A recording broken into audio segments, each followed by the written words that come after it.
Welcome to shorthand classes. Shorthand classes में स्वागत है आपका, जहां आपको मिलता है 80 शब्द प्रति मिनट की गति से एक संपादकीय डिक्टेशन।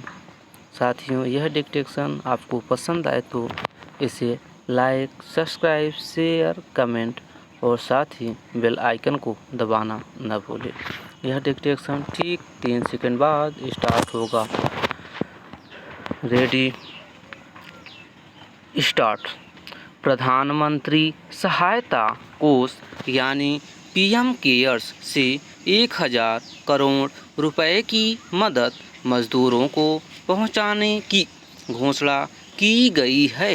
यह रकम स्वतंत्र रूप से सिर्फ शहरों से बेरोजगार होकर अपने गांव पहुंचने वाले मजदूरों के लिए है। निश्चय ही इससे उन्हें बड़ी राहत मिलेगी, मगर यह मदद राज्य सरकारों की मार्फत उन्हें मिलनी है, इसलिए उनकी संजीदगी पर निर्भर है कि वे दूसरों तक इसका कितना लाभ पहुंचा पाती हैं। पूर्णबंदी के तीसरे चरण में मजदूरों की घर वापसी तेजी से बढ़ी। चिलचिलाती धूप में उन्हें सड़कों पर पैदल, साइकिलों से या फिर ट्रकों वगैरह में छिपकर लौटते देखना एक त्रासद अनुभव है। ऐसे में कुछ राज्य सरकारों ने उनकी वापसी के लिए रेलें चलाने का फैसला किया और धीरे धीरे विशेष गाड़ियां चलनी शुरू हुई। राज्य सरकारों ने विशेष बस सेवाएं भी शुरू की, मगर बिहार सरकार अब भी इसी पक्ष में है कि जो लोग जहां हैं वहीं रहें, उन्हें वापस न लौटने दिया जाए। जांच वगैरह के मामले में भी बिहार सरकार की तैयारियों पर अंगुलियां उठ रही हैं। ऐसे में पीएम केयर्स का पैसा वहां किस रूप में और कितना सही हकदारों तक पहुंच पाएगा, कहना मुश्किल है। इस वक्त अपने गांव लौटे मजदूरों के सामने सबसे विकट समस्या है। एक तरफ तो उनका आमदनी का जरिया खत्म हो गया है और दूसरी तरफ उन्हें उसी ठीहे पर पैर जमाने की कोशिश करनी है।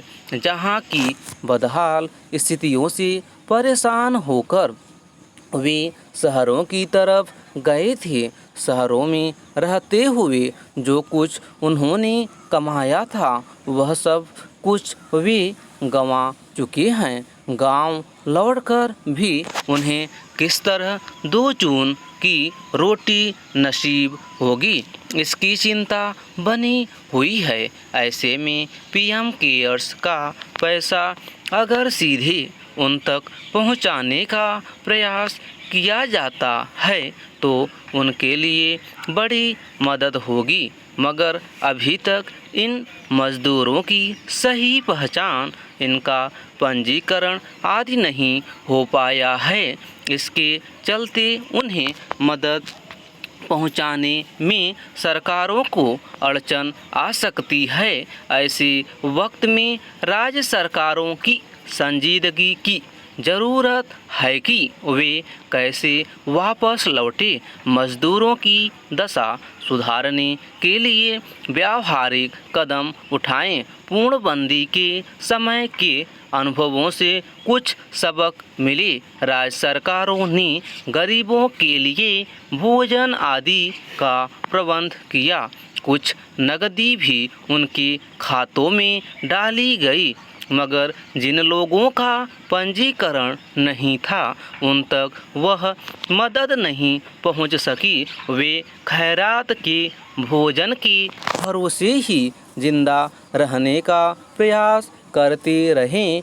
वहीं समस्याएं पीएम केयर्स से मिली मदद के आवंटन में भी आ सकती हैं।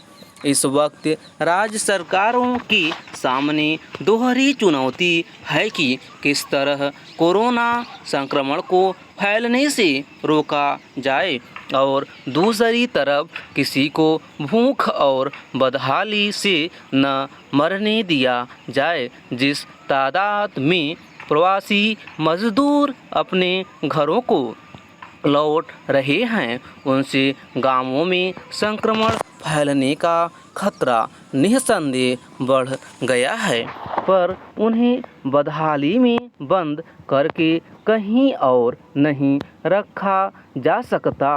पीएम केयर्स से मिले पैसे को ईमानदारी से इन मजदूरों की सेहत और पोषण पर खर्च करने की व्यावहारिक कदम उठाने होंगे।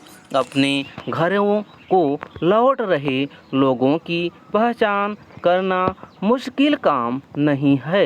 ग्राम पंचायतों, पटवारी वगैरह को इस काम में लगाकर जल्दी से सूची तैयार कर उन्हें मदद मुहैया कराने का काम होना चाहिए। बिहार सरकार जैसी निष्क्रियता इन मजदूरों की बदहाली और बढ़ाएगी।